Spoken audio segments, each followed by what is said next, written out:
Здравейте, приятели! Покрай Quick Reviews днес минах да взема. Това са продукти, които сме взели за следващата седмица, които трябва да снимаме. Има най-различни кейджове, дръжки за кейджове. Ще наблегнем малко в тази част. Знам, не съм ви вкарал в тази част на проекта. Ще ви направя отделно видео, в което да ви разкажа за Quick Reviews. Просто исках да ви апдейтна, нещата върват там, но не за това се включвам в момента. Едно от многото неща, които Христо от Dynaphos, тъй като това са продукти от Dynaphos, които днес ще снимаме и ще подготвяме. Едно от нещата, които Христо ми сподели къде е, секунда, сега ще ви покажа. Нещо, което аз не очаквах и днеска ме изненада и затова именно е днешното видео. Ето тази светкавица. Не знам колко съм тъмен или светъл, секундичка ми дайте. Ай сме добре, окей.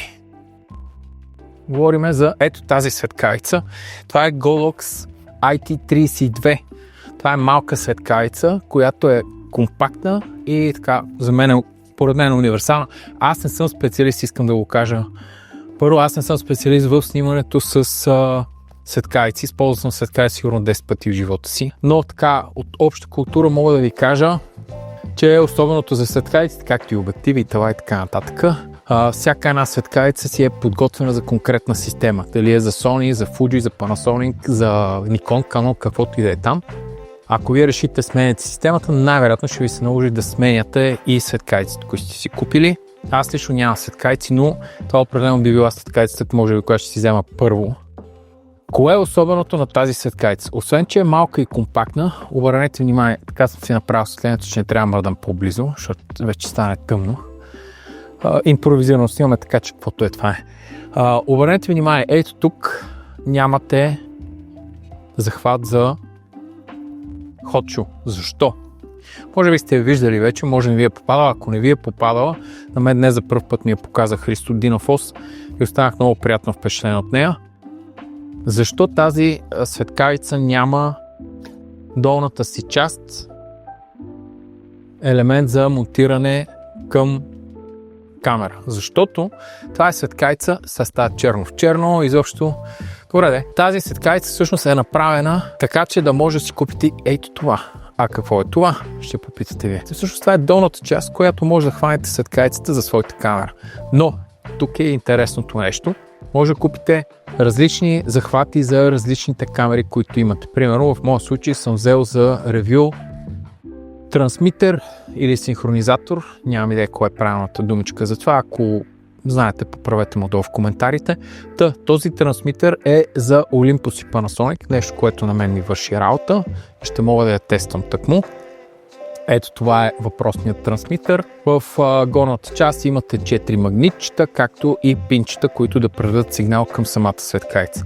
Долната част на светкавицата, много бърз и лесен начин, ето така штрак, се случат нещата и вече имате готова светкавица за използване. Лесно я монтирате върху своята камера.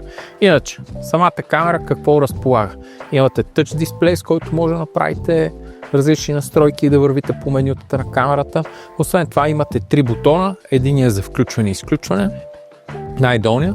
В средата имате сет, а отгоре имате меню. Всички тези неща може да достигате и посредством докосване на дисплея и да променяте настройки. Отстрани имате така колелце, с което да въртите и да избирате също да минавате из менютата на самата светкавица. Друго нещо, тя е с вградена батерия. От другата страна на светкавицата, не знам дали ще го видите тук, ще ви направя отделни кадри, които може да го видите, защото все пак сме черно в черно. Колко удобно. В другия край на камерата може да видите, имате USB-C за захранване и малък порт, който честно казвам нямам идея за какво е. Ако знаете, ще се радвам да ми обясните отдолу в коментарите. Какво е особеното, освен това, че може да си смените този накрайник? Или да не сменяте светкавицата, а просто да си купите нов накрайник. Този начин, вие ако решите смените системата, няма да смените светкавицата, само накрайника. Какво е особеното, освен това? Ако сложите само трансмитър, ето слагаме го на камерата, това, което може да направите, видяхте преди малко, бързо и лесен е монтажа, слагането на светкавицата върху самата камера и трансмитъра, но ако ги изтеглите, това, което може да направите. Ето. Виждате? Реално ви е безжичен трансмитър и може да, или безжичен спусък, нека го речем безжичен спусък. Това, което е готино, имате безжичен спусък за своята светкавица. Не само това, тази светкавица може да контролира и други светкавици. Мисля, че може да закачите до към 4 светкавици към нея. Съответно, тя да бъде спусък и за да си нагласите всичките светкавици в студиото и да снимате. Разбира се, това е малка светкавица. Съответно, според това, което имам като наблюдение, определено не е една от най-силните светкавици, но тъй като аз нямам нито една, мисля, че това би била идеалната светкавица за първа светкавица за мене. Най-вече заради всички тези допълнителни възможности, които имаме.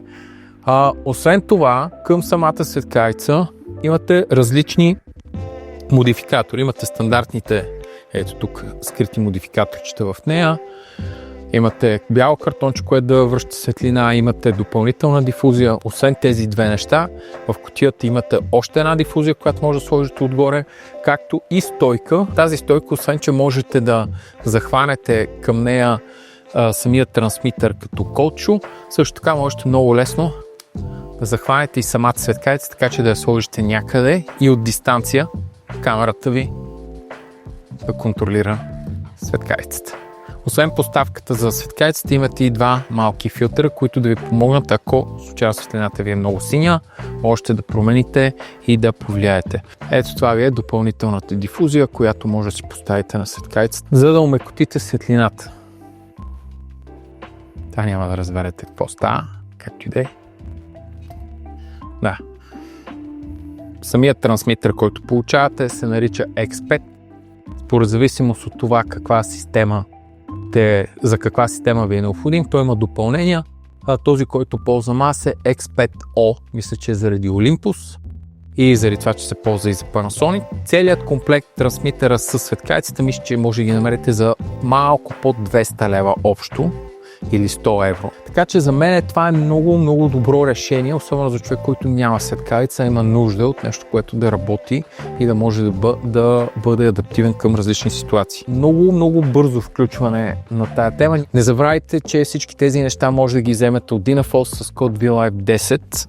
Аз продължавам, защото тук тези неща ме чакат мене и ще трябва да се готвиме за снимки. Quick Reviews продължава своето развитие. Аз съм Цецо, благодаря, че се включихте. Това беше едно бързо включване от мене с новата светкавица на Godox. Браво на Godox, направили сте нещо супер яко. Постоянно се гледам как изглежда. Ето тук изчезна. Браво Godox, направили сте нещо супер яко. А вие, ако искате да разберете нещо повече, вижте в линковете под видеото и посетете сайта на Dynafos. Или пък не, както искате. Чао!